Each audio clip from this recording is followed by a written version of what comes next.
Hello అందరికీ welcome back to Dolly dumplings. ఇవాల్టి recipe వచ్చేసి పాలక్ పకోడీని క్రిస్పీగా టేస్టీగా ఎలా చేసుకోవాలో ప్రాసెస్ ఏందో క్లియర్గా చూసే ముందు ఫస్ట్ టైం మన ఛానల్ ఎవరైనా చూస్తున్నట్లయితేనో ప్లీజ్ సబ్స్క్రైబ్ చేసుకోండి. అలాగే ఈ పాలక్ పకోడీ 5 నిమిషాల్లో రెడీ అయిపోతుందండి. టేస్ట్ కూడా చాలా బాగుంటుంది.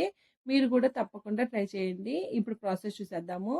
దీనికోసం నేను ఇక్కడ ఒక మీడియం సైజు పాలకూర కట్టను తీసుకొని శుభ్రంగా వాష్ చేసుకొని చిన్న చిన్న ముక్కలుగా కట్ చేసి తీసుకోవాలి. చూడండి, నేను ఇక్కడ వీడియో క్లిప్లో చూపించే విధంగా పాలకూరని కట్ చేసుకోవాలి. మీరు మరీ సన్నగా కట్ చేసేసారంటే పకోడీ వేసిన వెంటనే మాడిపోయే ఛాన్సెస్ ఉంటుందండి.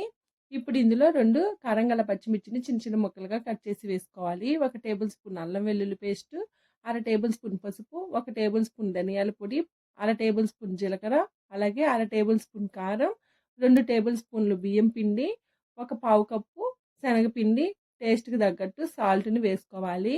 ఇందులోనే 1 రెమ్మ కరివేపాకుని తుంచి వేసుకోవాలి. ఇలా తుంచి వేసుకోవడం వల్ల కరివేపాకు పకోడీకి ఒక మంచి ఫ్లేవర్ యాడ్ అవుతుందండి. చూడండి, ఇవన్నిటిని వేసి ఒకసారి చేత్తో బాగా మిక్స్ చేసుకోవాలి.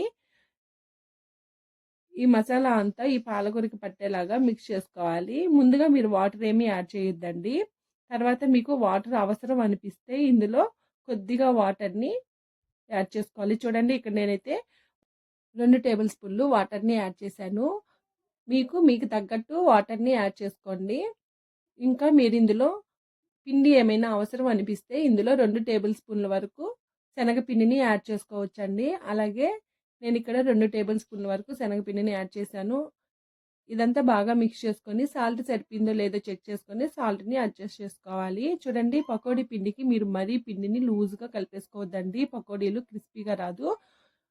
ఇప్పుడు దీన్ని పక్కకు ఉంచేసి స్టవ్ ఆన్ చేసుకొని పకోడీ వేసుకోవడానికి సరిపడా ఆయిల్ వేసి ఆయిల్ వేడయ్యేలాగా మనం కలిపి పెట్టుకున్న పకోడీ పిండిని ఒకసారి బాగా మిక్స్ చేసుకొని ఆయిల్ వేడైందో లేదో చెక్ చేసుకొని ఈ పకోడీ పిండిని కొద్దిగా ఆయిల్లో వేసుకోవాలి. మంటని హై ఫ్లేమ్లో ఉంచి 1 నిమిషం పాటు కలపకుండా అలాగే వదిలేసి నిమిషం తర్వాత మంటని మీడియం ఫ్లేమ్లో ఉంచి ఈ పకోడీని లైట్ గోల్డెన్ బ్రౌన్ కలర్కి చేంజ్ అయ్యే వరకు వేయించుకోవాలి.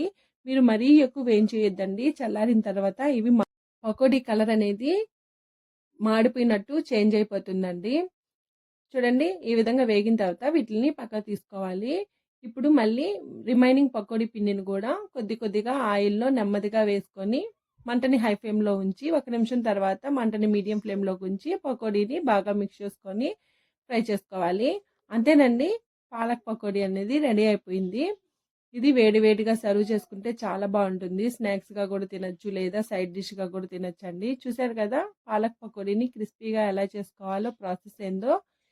ఈ వీడియో మీకు నచ్చితే లైక్ చేయండి, షేర్ చేయండి, కామెంట్ చేయండి. అలాగే మరిన్ని రెసిపీస్ కోసం నోటిఫికేషన్ సింబల్ని ఆన్ చేసి ఈ రెసిపీ మీరు ట్రై చేస్తే మీకు ఎలా కుదిరిందో కామెంట్ చేయండి. Thank you for watching.